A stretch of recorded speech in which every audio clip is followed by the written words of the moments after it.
Assalamualaikum warahmatullahi wabarakatuh. Bagaimana kabarnya anak-anakku hari ini? Alhamdulillah, luar biasa. Allahu Akbar. Yes, sebelum kita memulai pembelajaran pada hari ini, kita membaca Bismillah terlebih dahulu. Bismillahirrahmanirrahim. Apakah kalian masih semangat hari ini? Tentunya masih semangat dan harus tetap semangat untuk mengikuti pembelajaran Ibu pada kali ini.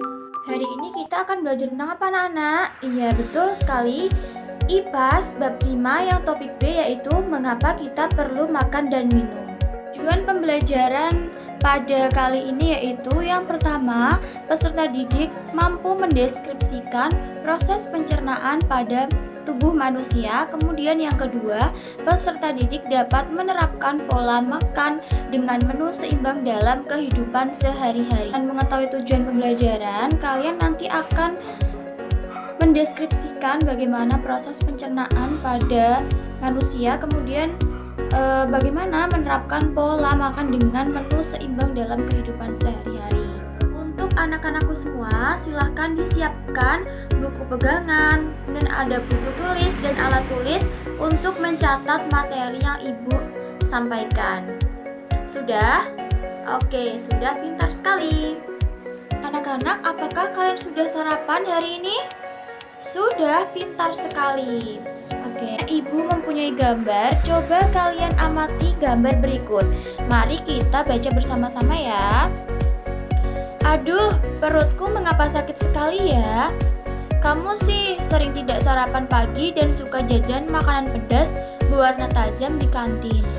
Makanya kita harus menjaga organ pencernaan agar tidak sakit.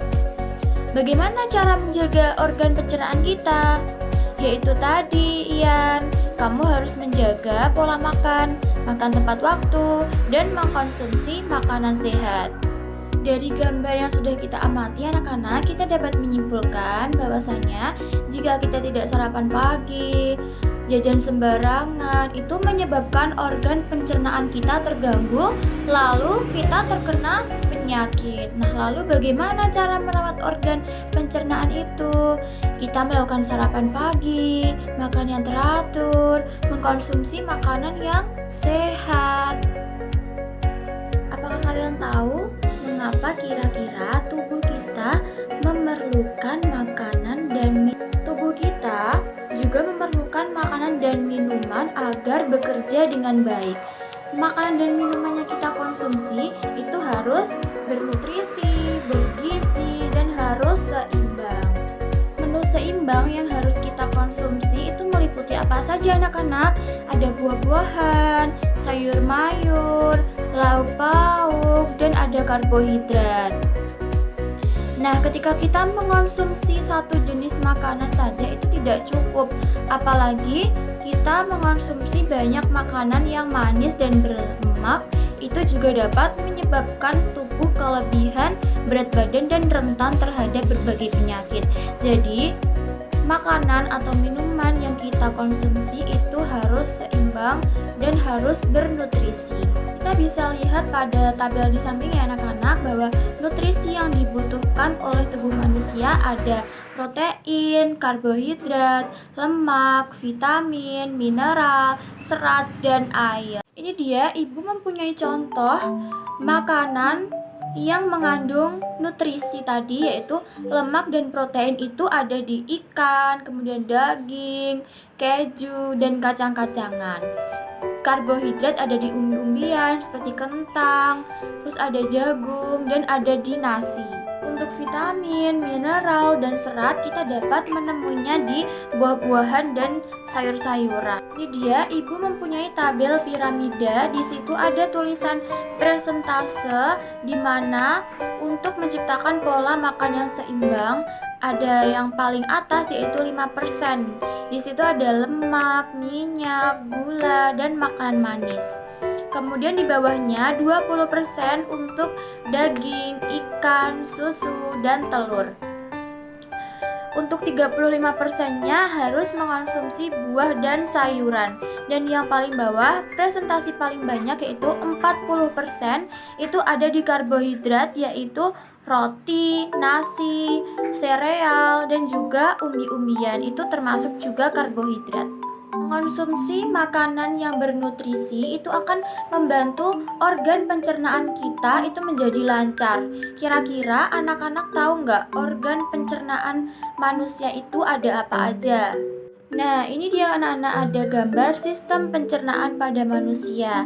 Ada mulut, kerongkongan, lambung, usus halus, usus besar, dan anus. Coba kita bayangkan betapa luar biasanya sistem pencernaan pada tubuh manusia ini, karena semua makanan, ada nasi, lauk, pauk, sayur, mayur, itu semua berubah melalui mulut dan kemudian berakhir menjadi kotoran atau tinja. Kalian tentunya sudah memahami kan apa itu sistem pencernaan. Lebih mudahnya, sistem pencernaan itu adalah organ atau sistem tubuh yang mengatur makanan yang kita makan mulai dari mulut hingga menjadi tinja yang dikeluarkan melalui anus. Jadi yang pertama, makanan itu masuk ke dalam mulut, kemudian kita kunyah menggunakan gigi.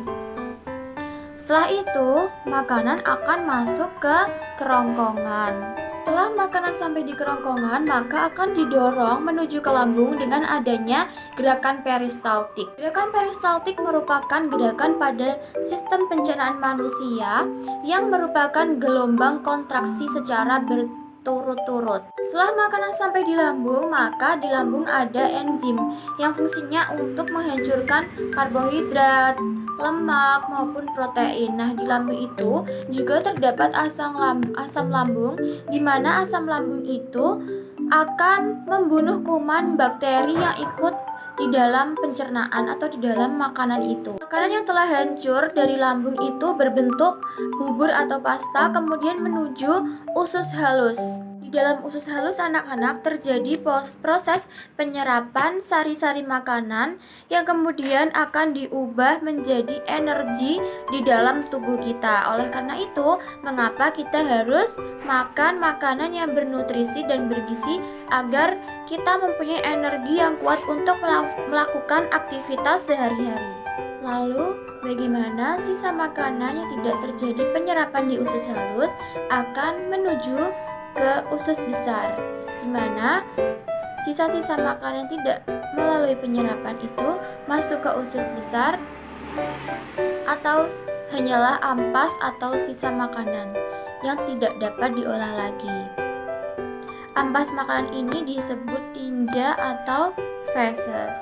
Tinja atau feses ini akan dikeluarkan oleh anus. Nah, organ ini merupakan pintu terakhir dari sistem pencernaan pada manusia.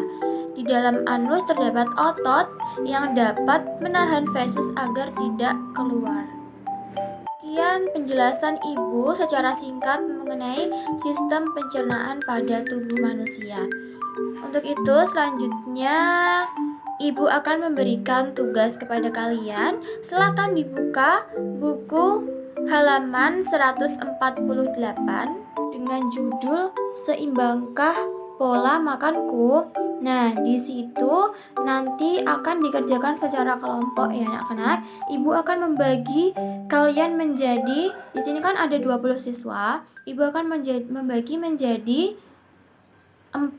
Itu 1 sampai 5 itu ada kelompok 1, kemudian 6 sampai 10 ada kelompok 2, dan 11 sampai 15 kelompok 3, dan 16 sampai 20 itu ada kelompok 4. Nanti setelah dikerjakan secara berkelompok, kita kumpulkan di pertemuan minggu depan ya, karena kita minggu depan itu masuk secara offline. Untuk itu nanti ketika masuk, kalian masing-masing kelompok itu satu anak maju ke depan untuk mempresentasikan hasil diskusi kelompoknya. Gimana anak-anak, sudah paham kan tentang materi pembelajaran? Pada hari ini kita tadi sudah mempelajari tentang sistem atau organ pencernaan pada tubuh manusia. Kemudian ada nutrisi yang diperlukan oleh tubuh. Jika kalian belum paham, kalian bisa bertanya pada kolom komentar, nanti ibu akan segera membalasnya. Demikian pembelajaran pada hari ini. Terima kasih buat anak-anakku semua karena sudah menonton video pembelajaran ini. Semoga bermanfaat dan kalian bisa memahami materi bab 5 ini. Untuk mengakhiri pembelajaran, kita membaca Alhamdulillah bersama-sama. Alhamdulillahirabbil alamin. Bila ada kurang lebihnya, ibu mohon maaf. Wabillahi taufik wal hidayah. Wassalamualaikum warahmatullahi wabarakatuh.